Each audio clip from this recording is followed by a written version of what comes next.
What's up, guys? Welcome back to the channel. We've got a great one for you today. We are finishing up our 1984 International Harvester.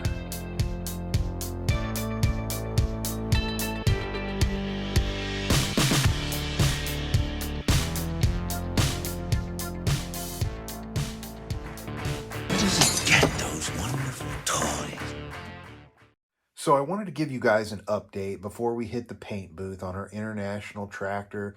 I'm very pleased with the outcome. I think everything worked out proportionately. I couldn't be more pleased. This may very well be one of my best works. So let's take a look around it and see what I've done since the last video. So you can see that we've added our body panels on, our cab, our stairs, even our 3-point now has some implements that we're adding. You can also see our driver in there. We've got a weight box. Everything is looking really scale. I just I couldn't be more pleased with it, guys. I had a lot of speed bumps on this one. Had a couple lucky breaks, and really turned out looking good. Let's turn it on and take a look. So what you do is you pull this off. This is your battery box as well as your maintenance access.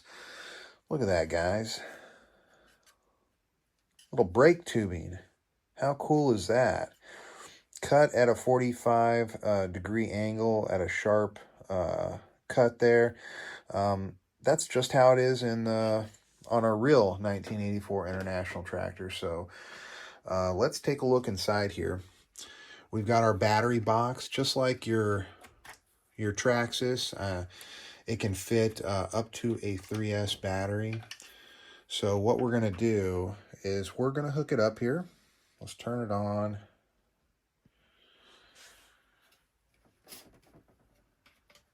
Super easy to turn on. I really like this quick access that we have right here.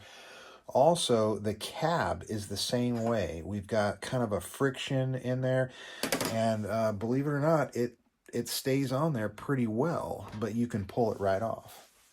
Pretty slick. I really like that part of the design. All right, let's button it back up here and fire it up.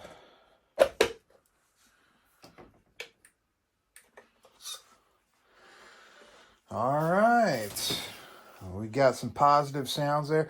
Let's take a look at our 3-point and what we're doing with this plow. So as you guys can see, the blades go below what the tractor tires sit. So if this were up, let's move it just a little bit over here to where those can catch. But I want you guys to see this has the power to dig into the dirt. You have to use the tractor's weight in order to get down into that dirt and really do any tractor work. You have to have weight. This thing weighs just a little over 20 pounds, guys. This is not a lightweight. Okay, so let's see what it does here. So we'll bring this down, and you can see it brings the whole tractor up. So that's the kind of power you're going to need to dig in the dirt and to make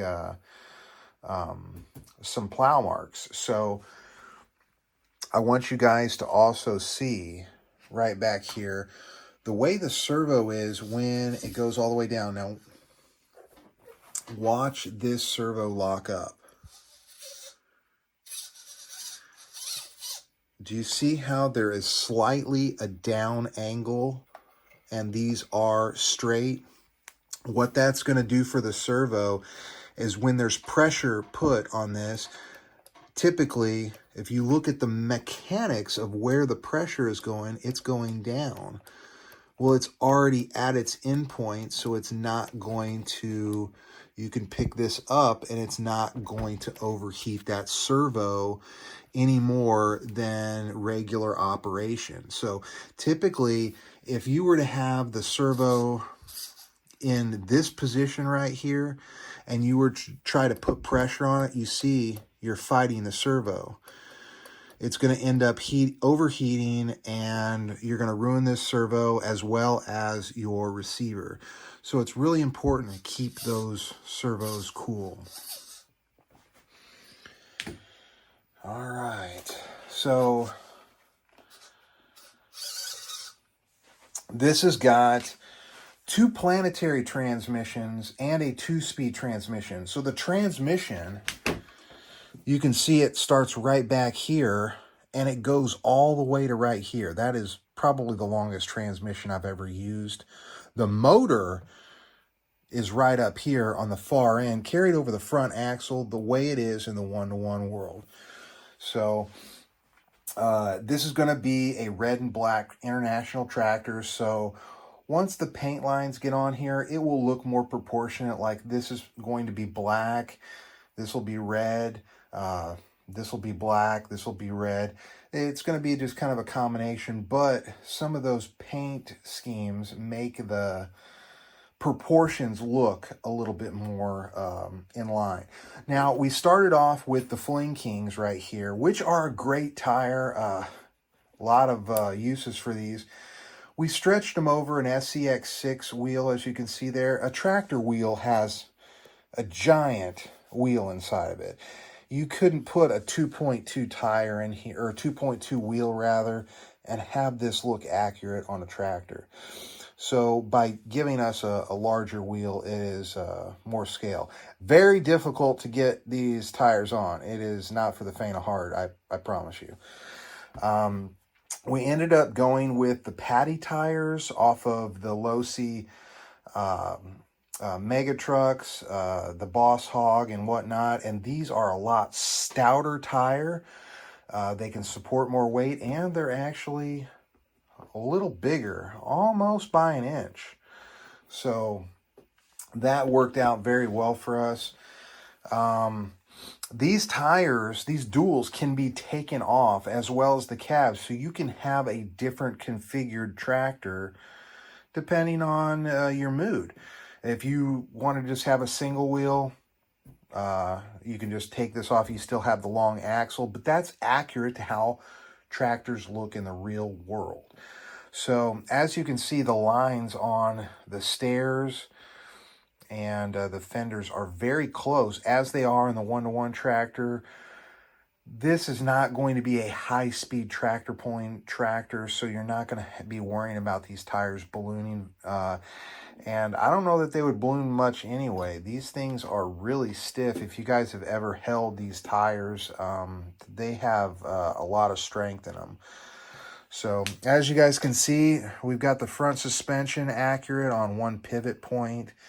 It all looks good. Now, this is a 2-speed transmission with an 80-to-1 gear ratio. That is unheard of. I'm sure it's been done before, but I have never seen it. I would be amazed if no one's ever tried this with planetary transmissions, because it's so cool.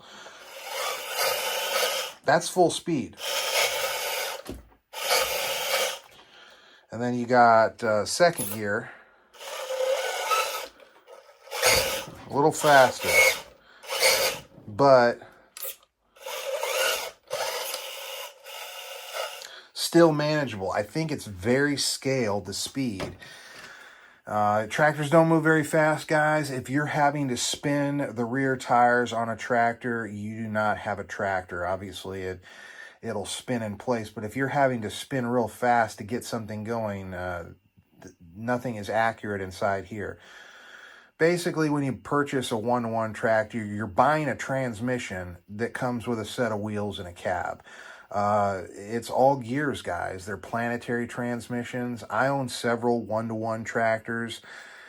This is how they operate. They're all very slow, very torquey.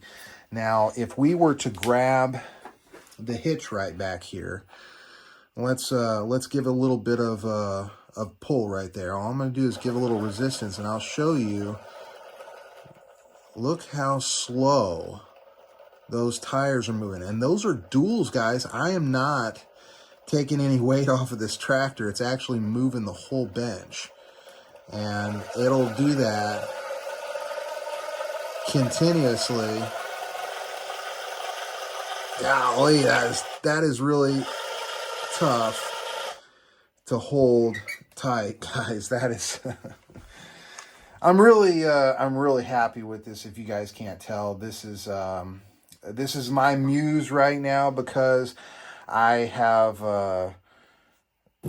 many tractors of my own. I really like the tractors from the 80s. Those I mean, think about it. When you guys think about a tractor, when it comes to mind, what is the first tractor that comes to your mind? Maybe a mid-80s John Deere 4020, maybe an old International. This is the tractor that comes to mind when someone mentions the word tractor.